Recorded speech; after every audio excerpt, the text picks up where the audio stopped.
अस्सलामुअलैकुम रहमतुल्लाहि व बरकातहू। हमारे प्यारे प्यारे नाजरीन, आज मैं एक हमारे रसूल सल्लल्लाहु अलैहि वसल्लम का अमन और शांति का पैगाम का कुछ वाक़या है वही सुनाऊंगी। तो हमारे हौसला अफजाई के लिए एक लाइक करें और हमारे साथ दें, वीडियो पर बने रहें। और ये हमारे पैगम्बर सल्लल्लाहु अलैहि वसल्लम का अमन और शांति का वाक़या कैसा लगा आपको, और मैं कैसे पढ़ रही हूँ, मतलब अच्छा पढ़ रही हूँ कि नहीं पढ़ रही हूँ, तो कमेंट करें। तो शुरू करती हूँ। बिस्मिल्लाहिर्रहमानिर्रहीम। पैगम्बर इस्लाम हज़रत मोहम्मद सल्लल्लाहु अलैहि वसल्लम अमन व सलामती का पैगाम लेकर आए थे।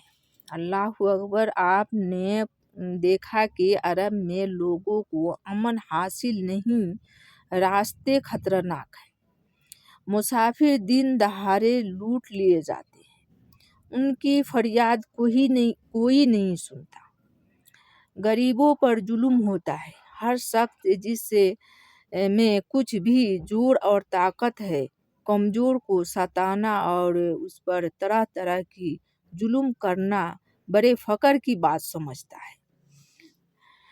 अल्लाहु अकबर। इसी ज़माने में एक सौदागर तिजारत का सामान लेकर मक्के में आया। एक जालिम सरदार ने उसका सारा माल रखवा लिया और एक पैसा नहीं दिया। अल्लाहु अकबर। वह मक्के की एक पहाड़ पर चढ़ गया।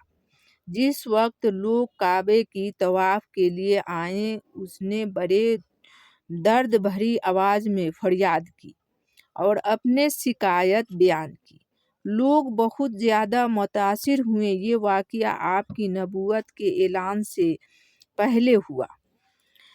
अल्हम्दुलिल्लाह। आपके चाचा जुबैर अब्दुल मुत्तलिब ने अपने और मक्के के दूसरे घराने के शरीफ लोगों को जमा किया और आपस में उन खराबियों को दूर करने के लिए एक अंजुमन बनाई, जो आप भी उसमें शामिल हो गए। उस अंजुमन का नाम हल्फुल फजूल था। उसमें आपस में उन बातों का मायदा किया गया कि अव्वल हम मुल्क से बद उम्मती दूर करेंगे, दूसरे मुसाफिरों की हिफाजत करेंगे, तीसरे गरीबों की अमदाद करेंगे। अल्लाहु अकबर। चौथे अजीज़ों पर जुल्म ना होने देंगे।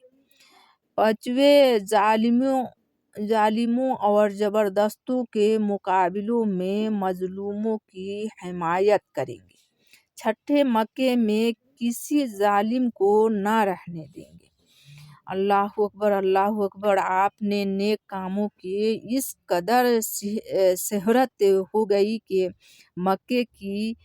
मक्के का हर शख्स आपकी दयानत, अमानत, नेकियों और खूबियों की वजह से आपको सच्चा और अमानतदार कहकर पुकारता, बल्कि लोग पुकार उठते थे, आमीन आ गए, आमीन आ गए। हमारे रसूल सल्लल्लाहु अलैहि वसल्लम की सच्चाई, दयानत और ईमानदारी हर शख्स पर जाहिर थी। जिसने एक मर्तबा आपसे मामला करा लिया, वह तमाम उम्र आपकी तारीफ करता रहा। अल्हम्दुलिल्लाह। काबा की इमारत बहुत नीचे हिस्से में बनी थी। जब पानी बरस जाता तो बड़ी मुश्किल होती। सारा पानी यहीं आकर जमा हो जाता और इमारत को भी नुकसान पहुंच जाता। अल्हम्दुलिल्लाह। एक दफ़ा का जिक्र है कि खाना काबा की दीवारें इसी तरह के हादसे से फट गई। अल्लाहु अकबर। लोगों ने फैसला किया कि उसे गिराकर दोबारा नए सिरे से बनाया जाए।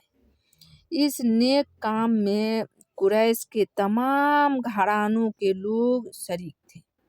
हर किस्म का सामान जमा कर लिया गया। ये अल्लाह का घर था जिसकी इज्जत सबके दिलों में थी। अल्हम्दुलिल्लाह। इसीलिए बरकत हासिल करने के वास्ते हर एक قبلے کو ایک ایک حصہ بنانے کے لیے دے دیا گیا۔ الحمدللہ ہمارے رسول صلی اللہ علیہ وسلم بھی پتھر اٹھا کر لاتے تھے، یہاں تک کہ آپ کے کندھے چھل گئے تھے۔ آخر خدا کر کے عمارت پوری ہو گئی۔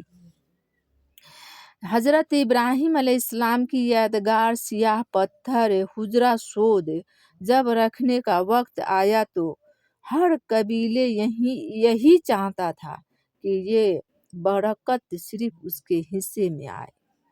اللہ اکبر۔ یہ جھگڑا 4 دن تک رہا۔ ظاہر ہے کہ اس کا نتیجہ خطرناک جنگ کے سوا اور کیا ہو سکتا تھا۔ اللہ اکبر۔ 5ویں دن ایک بوڑھے قریش نے سب کو اس پر راضی کر لیا کہ جو شخص سب سے پہلے کل صبح اللہ کے گھر میں داخل ہو اسی کو پنچ مان لیا جائے۔ اللہ کی قدرت دیکھو کہ صبح سب سے پہلے لوگوں کی نظریں جس پر پڑی وہ خدا کے پیارے ہمارے رسول صلی اللہ علیہ وسلم کا چہرہ تھا۔ اللہ اکبر۔ آپ کو دیکھتے ہی سب پکار اٹھے، آمین آ گئے، آمین آ گئے، امانت دار آ گیا، امانت دار آ گیا۔ ہم سب اس کے فیصلے پر راضی ہیں۔ آپ تو تمام انسانوں کے لیے رحمت بن کر آئے تھے۔ آپ نے پسند نہ کیا کہ یہ عزت اور برکت آپ ہی کو ملے۔ آپ نے فرمایا جو قبیلے اس کا دعویٰ کرتے ہیں سب کا ایک ایک سردار چن لیا جائے۔ آپ نے ایک چادر بچھائی، اس پر پتھر کو رکھ دیا، پھر سرداروں سے کہا کہ چادر کا ایک ایک کونے پکڑ کر اٹھائیں۔ جب پتھر کو وہاں تک لے آئے جہاں اسے رکھنا تھا تو آپ نے اسے اٹھا کر کونے پر رکھ دیا۔ آپ کی اس تدبیر سے سب بہت خوش ہوئے۔ ہر قبیلے کو یہ سعادت مل گئی اور یہ اختلاف آسانی سے ختم ہو گیا۔ اللہ اکبر۔ آپ کتنے اچھے تھے اور کتنے امانت دار تھے۔ اللہ اکبر۔